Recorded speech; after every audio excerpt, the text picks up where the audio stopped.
সমাবেশের শেষ পর্যায়ে আছে। এ পর্যায়ে বক্তব্য রাখবেন জাতীয় মুক্তি কাউন্সিল চট্টগ্রাম অঞ্চলের সভাপতি, আজকের সমাবেশের সভাপতি কমরেড অ্যাডভোকেট ধনঞ্জয়। বন্ধুগণ, আমরা আজকের এই সমাবেশে আমাদের বক্তাদের বক্তব্য আপনারা শুনেছেন। আমরা খুব পরিষ্কারভাবে যে কথাটি বলতে চাই, আমরা এমন একটি রাষ্ট্র তৈরি করতে চাই যেখানে এ সালাম থাকবে না, ওই যে বসুন্ধরা থাকবে না, যেখানে তার এই কোন রাষ্ট্র বা কোন রাজনৈতিক নেতা কোটি কোটি টাকা ব্যাংক লুট করে বিদেশে নিয়ে যেতে পারবে না। আমরা এমন একটি রাষ্ট্র চাই, আমরা সকল বিদেশি পুঁজি আমরা বাজেয়াপ্ত করব। আমরা এই সালাম সহ বসুন্ধরা সহ সকল ঋণ খেলাপিদের, সকল বড় লোকদের আপনার ব্যবসা প্রতিষ্ঠান আমরা বাজেয়াপ্ত করব। আমরা বাজেয়াপ্ত করব সকল যোদ্ধাদের জমি, আমরা সকল জমি সমবায়ের মাধ্যমে আমরা আপনার চাষাবাদ হবে। জনগণের যেই কৃষক যেই উৎপাদন করবে সেটা সমবায়তে ক্রয় করা হবে, সেই সমবায়ের ভিত্তিতে ন্যায্য দরে আপনার বিক্রি হবে। আপনারা নিশ্চয়ই সকালে বাজার করেন, 80 টাকার নিচে কোন আপনার কাঁচামাল নয়। পটল বলেন, ঝিঙ্গা বলেন, কুমড়া বলেন, লাউ বলেন। এখন প্রশ্ন করেন, এই 50 টাকা বা 80 টাকা কে ওই কৃষক পায়? তার থেকে 10 টাকা 15 টাকা করে কিনে এনে এই ফড়িয়ারা আপনার আমাদের থেকে পকেট ক্রয় করতেছে। আজকে আমার মনে হয় না আপনার কোন রিক্সাওয়ালা বাজারে কোনো সবজি কিনতে পারছে না, কোন রিক্সাওয়ালা কোন চাউল কিনতে পারছে না। আপনি ধান বা আপনার ওই যে পারমের মুরগি ছাড়া তারা আর কিছু কিনতে পারছে না, তাদের সেই সামর্থ্য নাই।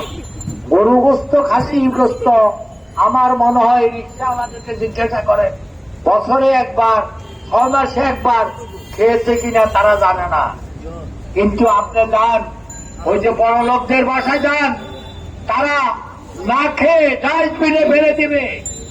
তারা এই টাকার উৎস কি? এই টাকার উৎস আপনি। এই টাকা আপনি উৎপাদন করেন, এই সম্পদ আপনি উৎপাদন করেন, আর তারা বিলাস হবে এই টাকা লুণ্ঠন করে তারা বিদেশে পাচার করে, বেগম পাড়া করে, আপনারা ব্যাংক লুট করে। এছাড়াও আছে খাতুনগঞ্জের ব্যবসায়ীদেরকে যাই জিজ্ঞাসা করেন, না নাই। কিছুদিন আগে সোয়াবিন তেল পাওয়া যাচ্ছে না, যখন আজকে টাকা বাড়িয়ে দিল তখন সোয়াবিন তেল বক্স বেরিয়ে গেছে এবং তারা আবদার করছে কোরবানের আর ইনশাল্লাহ আপনারা আমাদেরকে আরো দাম বাড়িয়ে দিবেন। বন্ধুরা আমার, সারা পৃথিবীতে আজকে মার্কিন সাম্রাজ্যবাদ আজকে সারা পৃথিবীর মানুষকে ধ্বংস করার জন্য, আপনারা জানেন ওই ইরানের তেল লুট করার জন্য তারা ইরানের ধর্মীয় নেতা খমেনি সহ সকলকে হত্যা করেছে। আজকে তারা ইরানের তেল লুণ্ঠন করার জন্য তারা সেখানে একের পর হাজার হাজার মানুষ মারছে। ইসরায়েলকে তারা তাদের বাহিনী তৈরি করেছে।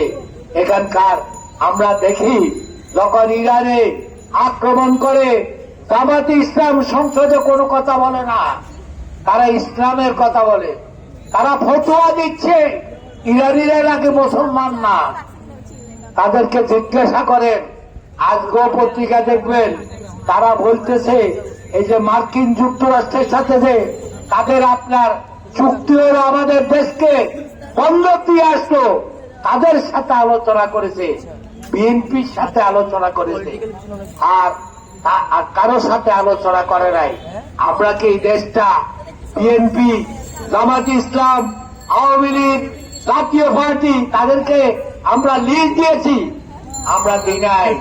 আমরা 20 কোটি লোক, 18-19 কোটি লোকের ভিতর এই বড় লোকেরা আছে কয়েক লক্ষ লোক।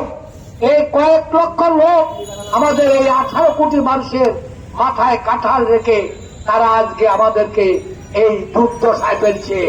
আপনি দেখেন এই যে প্রাইভেট আপনার হাসপাতালের কথা বলছে, আপনার একটা প্রাইভেট হাসপাতালে আপনার যদি একদিন যদি আপনি ভর্তি করান আপনার বিল আসবে 10 থেকে 15,000 টাকা।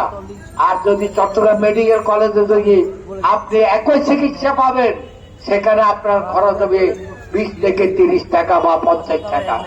তাহলে বন্ধুরা, এই যে প্রাইভেট ক্লিনিক, স্বাস্থ্য ব্যবস্থার এই অবস্থা, শিক্ষা ব্যবস্থার এই অবস্থা, রিক্সাওয়ালা ভাইদেরকে জিজ্ঞাসা করেন তাদের ছেলেমেয়েরা স্কুলে যেতে পারে কিনা।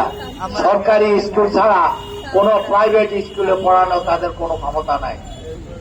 তাইলে এইরকম রাষ্ট্র সারাদিন আমরা তৈরি করেছি যে রাষ্ট্র এখানে শ্রমিক শ্রেণীর সমস্ত শ্রমকে শোষণ করে কোটি কোটি টাকা আপনার হাতিয়ে নিয়ে কিছু বড়লোক সৃষ্টি করবে।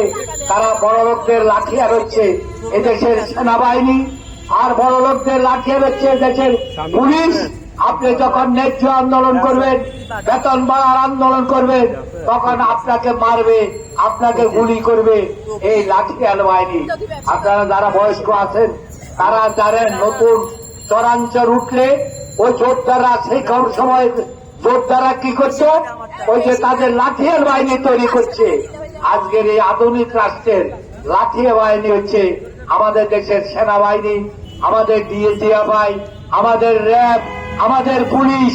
আমরা যদি এই শ্রমিক জনগণের রাষ্ট্র প্রতিষ্ঠা করতে পারি, আমাদের দেশের কোন সেনাবাহিনী, কোন পুলিশ বাহিনী, কোন মিলিটারি বাহিনী আমরা এরকম রাখবো না। আমার দেশের সমগ্র শ্রমিক মিলিটারি হবে, সমগ্র কৃষক পুলিশ হবে, সমগ্র পুলিশ জনগণ ডিজিএফআই হবে। কাউকে বিনাশ্রমে খেতে দেওয়া হবে না।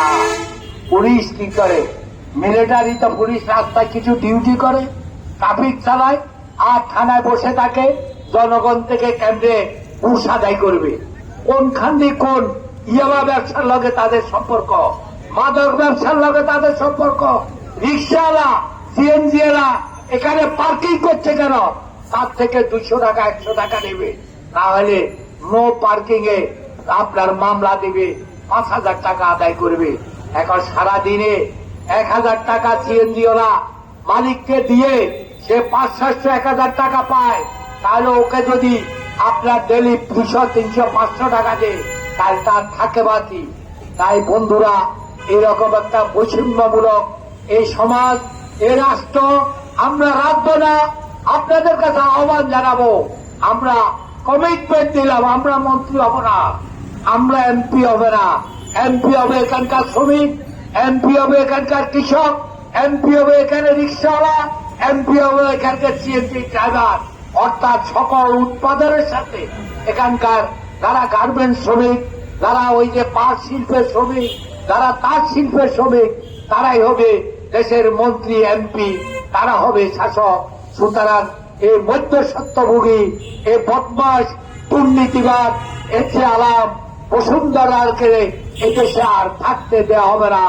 এবং আর এই অভ্যুত্থানে আমাদের অসংগঠিত থাকার কারণে আমরা তারা পালিয়ে যেতে সক্ষম হয়েছে।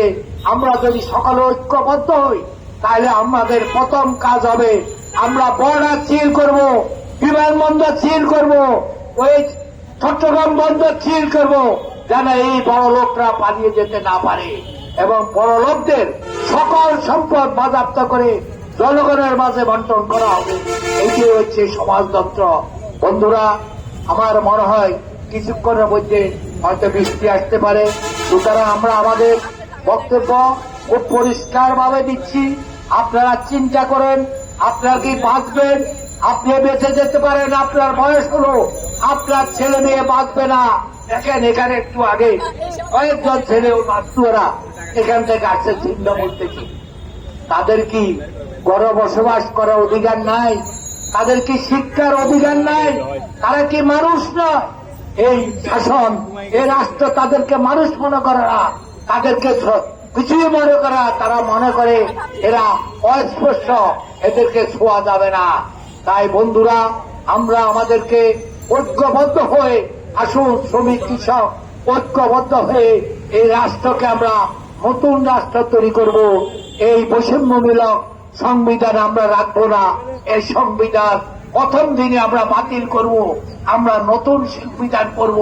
আমরা কোন চেতনা না বিশ্বাস করি না। আমরা মনে করি এই দেশে সারা পৃথিবীতে দুটা শ্রেণী আছে, একটা বড়লোক শ্রেণী আর একটা শ্রমিক শ্রেণী। আমরা শ্রমিক শ্রেণীর পক্ষে, সুতরাং শ্রমিকরা সকল ঐক্যবদ্ধ হোক।